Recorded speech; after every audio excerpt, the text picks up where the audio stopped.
So Dr. Thomas claims the Color Purple musical is degrading black men. Join, donate, help the show out. You know what I'm saying? I understand things are getting tight for some people, but you know, help us keep things flowing. So anyway, I wanted to go through this article that appears on Variety, and it's entitled "Fantasia Taylor and Danielle Brooks to play Celie and Sophia in the Color Purple movie." Let's see here. There we go. Okay, I don't like that. I had it fixed. What we deal with sometimes. So there we go. That's a little cleaner. All right. So Variety, as I said, and it's interesting to see how many of these various projects that target Black women get high level, stage access, high level platforms. When it comes to Black men, it's an interesting transition, interesting difference, I should say. But anyway, so Blitz Alawule, the Color Purple movie musical, has founded Celie and Sophia in Fantasia Taylor and Danielle Brooks. Both actors reprised their respective roles from the stage musical, where Taylor made her Broadway debut as Celie in 2007 following her American Idol win, and Brooks earned a Tony Award nomination for her portrayal of Sophia in the 2015 revival. Taylor and Brooks' casting was announced on Thursday as part of the ABC News special, Soul Nation Presents. I'm going to skip through some of this.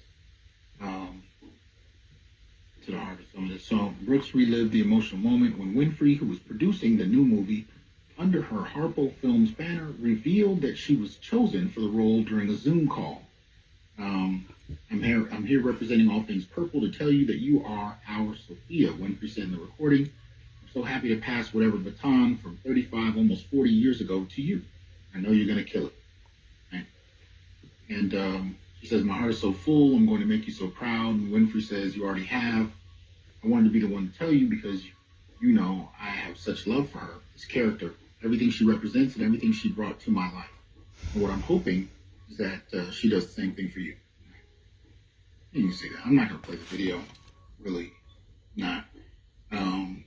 Anyway, Brooks, who's best known for her work on... He doesn't want to play the video, but I'm going to play the video because he don't want you to see the excitement. Incredible journey to say that now I get to be a part of the movie too, Yeah. Hey.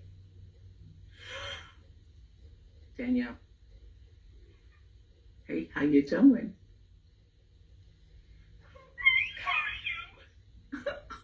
It's a fact that your voice goes up several octaves when Oprah appears. So Danielle Brooks explained on ABC's Soul of a Nation screen. I am here representing All Things Purple to tell you that you are our Sophia. Such a pretty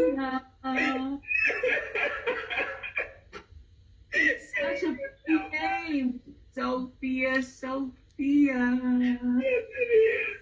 So Oprah played that role in the 1985.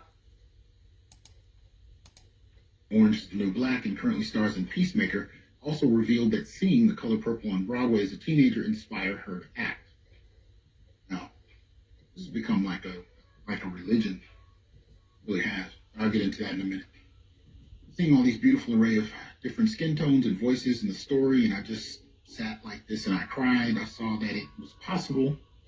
Like, I could do this thing that I've been doing in my small town in South Carolina. I could do this for a living. It goes on from there. Color of my skin, my lips were always bigger, the biggest thing on my body. She recalled explaining how she related to Celie. I remember being on Idol. We had to come up with this little thing, and I said, my lips are big, but my talent is bigger. I had to start accepting who I was at that age, but when I was younger, it was things that I dealt with. Just feeling beautiful, wanting a certain kind of love, so we relate in a lot of ways.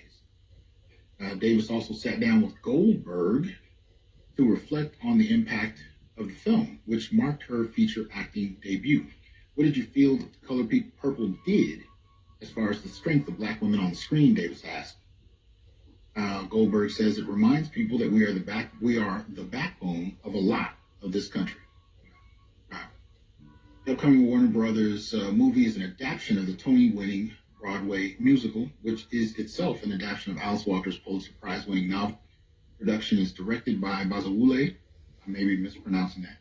Best known for his work on Beyonce's Black is King. Okay. So he's been well acknowledged by the gynocracy. That's basically what that means. Notice he didn't want to mention that the guy from Black is King is a black director. But yeah, let's carry on.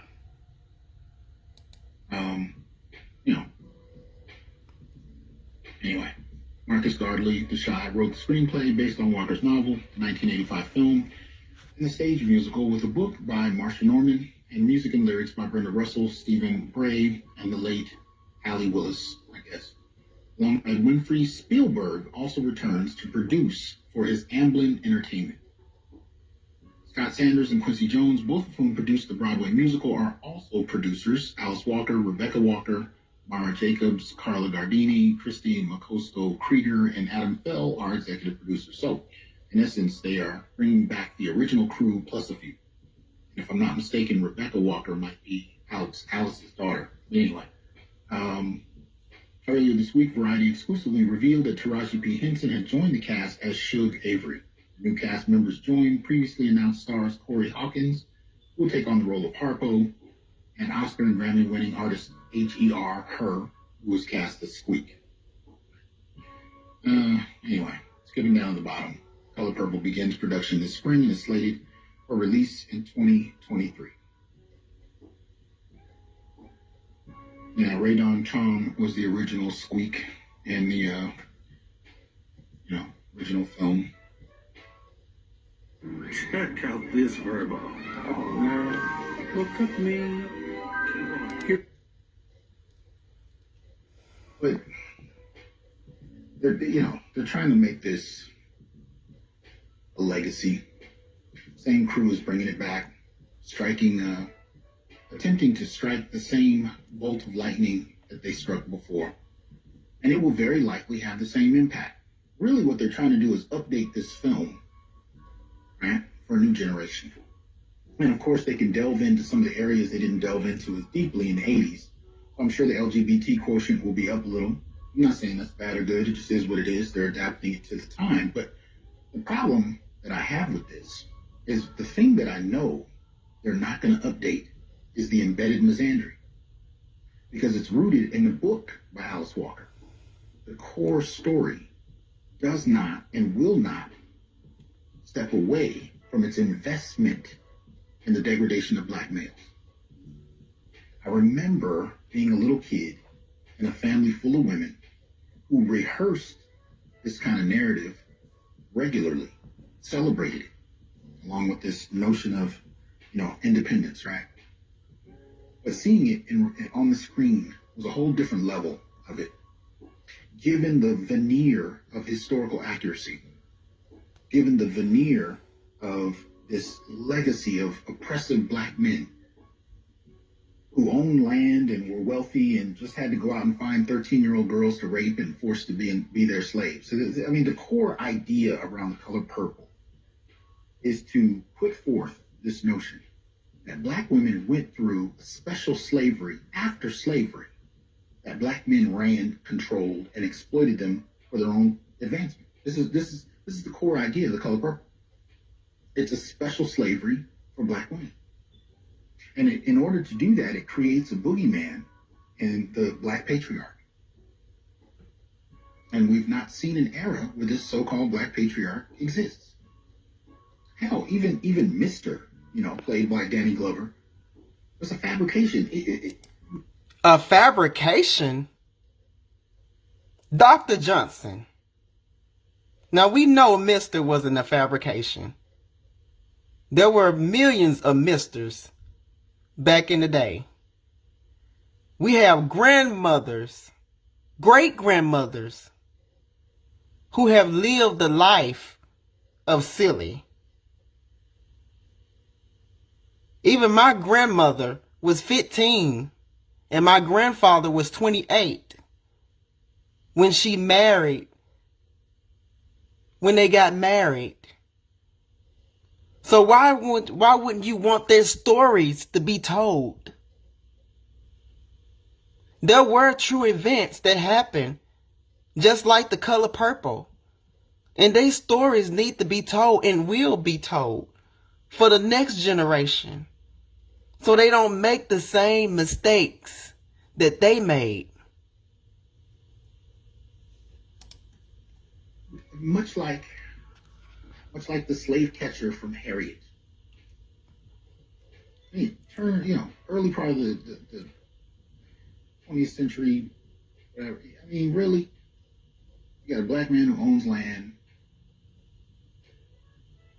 Anyway, this shit is so contrived, it gives me a headache. And to see it revisited with such verve, with such excitement, speaks to the celebration of the moment where this independent idea is linked to the degradation of black males, the ascendancy of black females without men, or at least without men, to slavery, plantation. We could take female independence back then, because really all it meant, really what female independence means, black female independence, is independence from black men, dependence on white men. And you can see it historically, and you can even see it symbolically with the film. Even Spielberg, anyone? The original film and this film, he's back. Spielberg is not the director of this film. They have a black guy, the guy from Black is King. Spielberg is not he's not the director.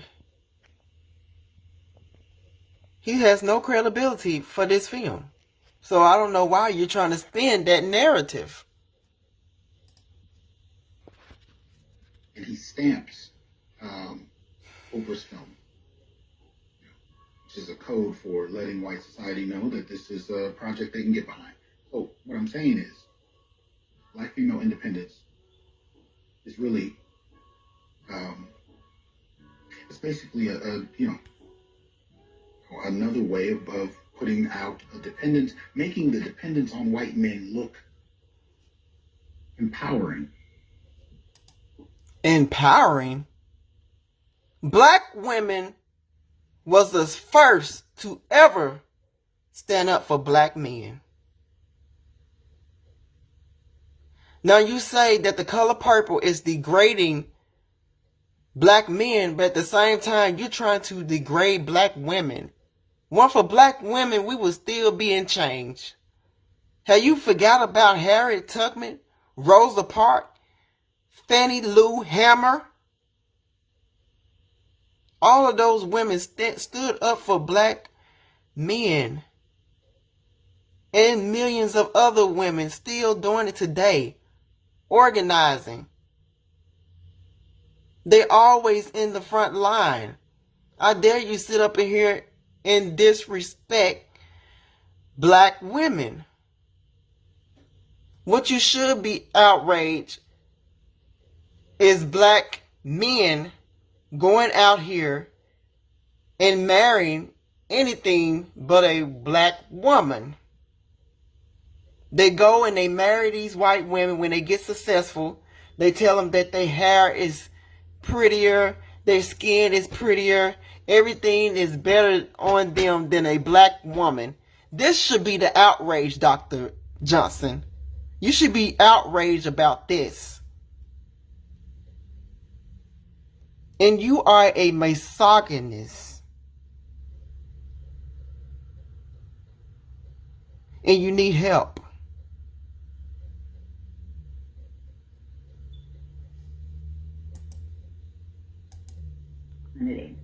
And this season, we went there. In our episode, Are We Experiencing a Crisis of Toxic Masculinity? We didn't just define what it is. Our host spoke on the impact it's having on black women and culture.